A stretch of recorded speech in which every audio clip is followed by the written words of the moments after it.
So your chess isn't improving. You grind puzzles, memorize lines, and somehow lose the same games. I've been there. I've played over 1,000 tournament games, became an international master, and still wasted years training the wrong things. I'm Junta, and in this video, I'm sharing 25 lessons from 25 years so you can stop bleeding points, focus on what actually wins games, and enjoy chess again. Lesson 1. I've lost 400 tournament games and don't regret them, but I do regret 2 draws I took when I had good winning chances. One of these was against the former Super GM. The draw secured my IM title, but I regretted this game for years because in that moment I accepted the draw offer. I swapped growth for safety. So if there's a real chance to win, play on. Convert or fail, you learn more than a handshake ever will. Lesson 2. You might see an amazing idea that was played, a game you want to play through again later, or a quote that was interesting. But without saving these somewhere, you're going to forget 99% of them. So choose one home, a Lichess study or a Google Doc, and each day save one thing and add one line explaining why it matters.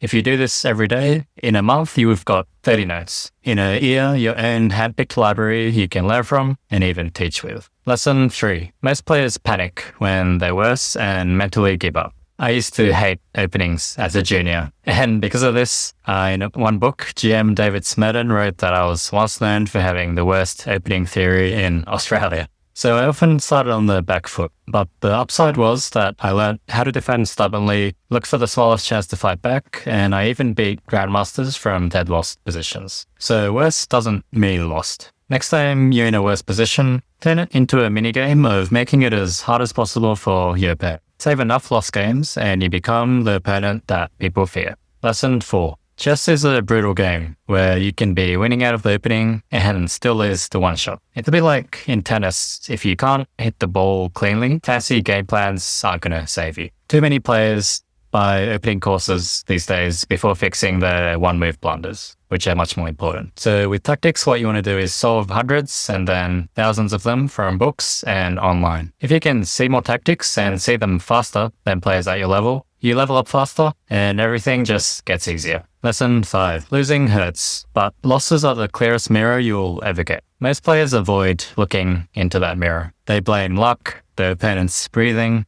or the chair. I blamed my chronic time trouble for 20 years. So after every serious game, go over it and write one clear lesson. For online play, do a quick weekly review and find the pattern or something in your games that keeps biting you. And focus on improving this thing in the following week. If you learn one thing from every loss, you'll lose less often over time. Lesson 6. These days, shiny new things online promise to elevate and optimize. But the map of chess was drawn a long time ago. The ease of Capablanca, the magic of Tau, the caution of Petrosian. Looking at their games can show you how wide and how deep the ocean of chess really is. Old games teach clear ideas. As a kid, I reread game collections like this one until they literally fell apart. Books like this one made me feel like chess wasn't just a game, but a whole world full of rich history that you are connected to as well through playing. And games from 50 or 100 years ago can help shape what inspires you and what kind of chess you want to aim for. Lesson 7. When your friends are also trading partners or even rivals, you show up. From my junior days, I was lucky to have friends I'd see at tournaments, train online, and travel overseas with. If you're only training alone or the people around you don't share the same passion as you, it's easier to lose motivation. On the other hand, if you're surrounded by the right crowd, your standards and quality of every hour that you spend on chess automatically increases. Lesson 8. When you're the best in your circle, it feels great, but you lose that hunger to improve and you stop growing. For me, playing in the World Youth Under-12s was an eye-opener, seeing kids my age miles ahead of me. That made me realize I had to work harder and that motivated me for months. So if you want to keep improving, prioritize the bigger tournaments with stronger opponents who can humble you, show you what's missing in your chess as well as what's possible. Lesson 9. I wasted a lot of my teens and 20s. I went to university without having anything I wanted to study, and I didn't fully commit to chess because I was scared of trying and failing. So between tournaments, be consistent on the main pillars that support your chess: playing, analyzing, solving, and learning. And if you suck at time management, whether it be in life or chess, ask yourself the hard question: what are you avoiding and why? If there's something you want to do but you keep putting it off, just start on it today. Life's too short to watch other people's games while you avoid playing that first move. So start spending more of your time on the things that matter. Lesson 10. Solving random puzzles on your feed feels productive. As a teen, I played 1-minute games every night and told myself it was training. I wish I'd spent most of that time analyzing my games or working on calculation, things I avoided for years. So what you want to do when your motivation is high is spend your time and energy on hard things that need your deep focus, not things that are mindless and easy you can do at any time. If you're consistently doing training that demands your full concentration for more than a few minutes, you're already ahead of most players. Lesson 11. It feels like there are so many areas to work on in chess. Tactics, openings, middle games, end games. But trying to level up all of them at the same time can lead to not leveling up any of them. So each month, pick one theme to go deep on. You can target a weakness, double down on a strength, or chase curiosity. Try each of these and see what works for you. Having a training routine is good, but remember that working on new things keeps you curious and learning. Lesson 12. Ratings go up and down. If you're only chasing numbers, you will feel great one day and depressed the next. Progress is rarely a straight line. Having process goals that are separate from results keeps you motivated and improving even when your results don't make you happy. For example, I struggle with time management, so for a tournament this year, I set the goal of having 10 minutes left after 40 moves. You can't be in full control of your results because chess is a two-player game, but having process goals helps you focus on controlling your behavior and perhaps the most important thing, showing up and doing your best. Lesson 13. These days, it's hard not to compare ourselves with others. We share our wins and hide our losses. I've been way too self-conscious for most of my life. After 25 years, I learned what really helps with confidence. Doing the work when no one is watching and keeping the promises you make to yourself. If you tell people you're doing something, you trick yourself into thinking it's half done already. So say less and do more. Lesson 14. For some players, improvement comes easy and life is good until the inevitable plateau. If you've been improving without real effort, it's hard to change gears. I've watched hundreds of players up close in my chess life, and hard work beats talent more often than you might think. Chess is a marathon, and I can tell you that talent without hard work turns into regret. Turn your talent into results with boring, repeatable habits. Exercise, work on your weaknesses, and have a buddy you can check in with. Start small. If you think you'll never have to work hard, you'll look back on this moment years later and wish you'd started learning how to push yourself. Lesson 15. You probably have some area in chess that you don't like. It's usually not that you're bad at it, you just haven't put in the reps to feel confident. Once you learn a few basics that you can apply to your own games, you lose that fear, and that thing sometimes even becomes your favorite. For me, I didn't like the idea of opening study for 20 years before realizing it's about finding something that suits your style, understanding it, and connecting it to the middle game. Be curious and explore with an open mind because there's no chess player more powerful than the one who just can't get enough of any part of the game. Lesson 16. Blitz and bullet are addictive, but if you binge them too early, you learn bad reflexes. Rushing,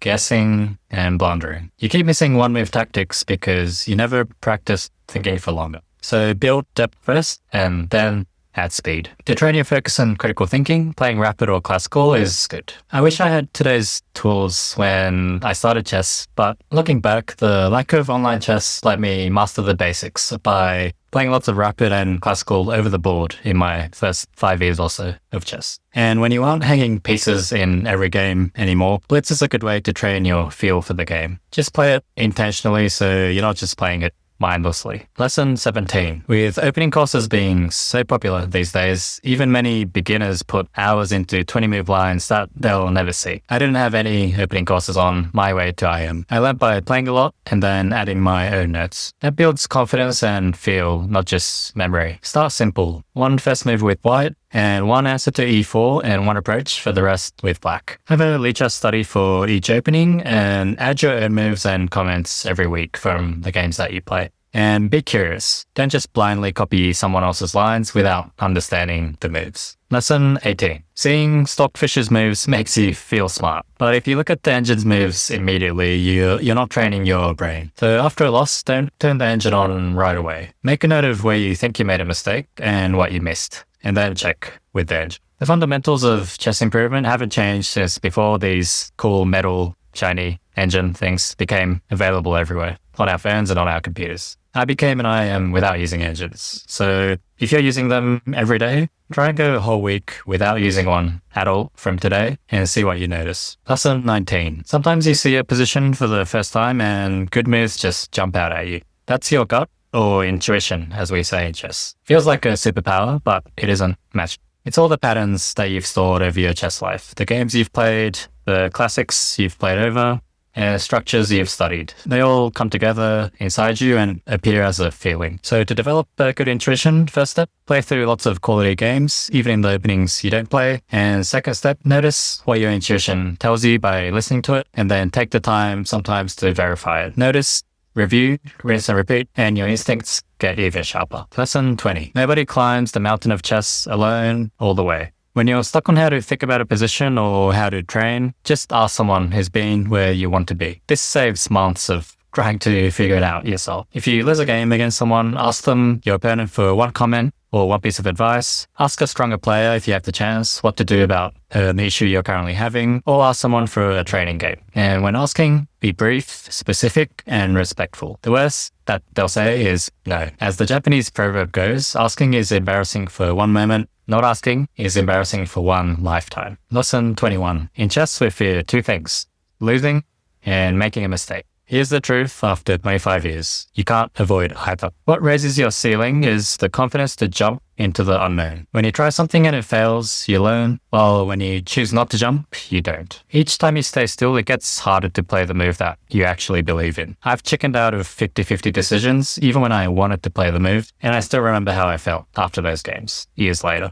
So next time you're hesitating, ask yourself, if you weren't scared, what would you do? Lesson 22. When things are going well, it's easy to lose your drive. I hit a FIDE rating of 2460 and started basically protecting my rating with the way I play. I stopped playing the dynamic chess that got me there in the first place, and I slid back down to 2350 over the next few years. Playing in a safe manner felt smart, but it wasn't, because I traded growth for comfort. So the biggest risk you can take is actually not taking any risks. Many days in your chess journey are going to be hard, but at the end of it, you won't regret playing that 50-50 moves, pushing for the win and losing, asking someone to train with you, or traveling to that big tournament. So back yourself even when you don't feel ready. Lesson 23. The deeper you get into chess, the easier it is to tie your results to your self-worth. The win feels like you're a good person, a loss feels like you're not. Times like these, you should zoom out and remind yourself that it's a game you're lucky to be able to enjoy. So love chess, but don't let it define you. It's okay to take a break from the game or even find another hobby. And when you do come back, you will often discover your joy and motivation for playing again. One phrase I always like saying is chess always waits for you. Lesson 24. You might only be a player now, but you can also teach, make videos, stream, write, help out your local club, or organize events online or in person. We're all good at and enjoy different things. So even if it's just sharing one thing you learn, you should do it, because you never know who it might help. And if playing feels stressful, then another outlet like that in the chess world can give you that balance and keep your love for the game alive. And speaking of online, it's never been easier to start something. So if you're curious, just pick one thing and just try for 30 days. I've always enjoyed writing about chess, and I share posts in a free newsletter. So check out the link below if you want them in your inbox. Lesson 25. In the chess world, stronger players get more respect. But what matters more is who someone is away from the board. I've seen grandmasters do and say horrible things. They're brilliant at chess, but flawed people like you and me. So remember to separate the player from the person in others and in yourself. You're more than the moves you play, but chess lets us live many different lives inside this one. Those were 25 lessons from 25 years. Watching once won't change much, but actually doing something today in your life will. So I've put a simple 7-day starter plan in the link below. Start with day 1 today and follow it through for a week. I'd love to hear which lesson resonated with you. If you found this video helpful, please subscribe and share the video with another chess player. Thanks for watching, and I'll see you in the next video.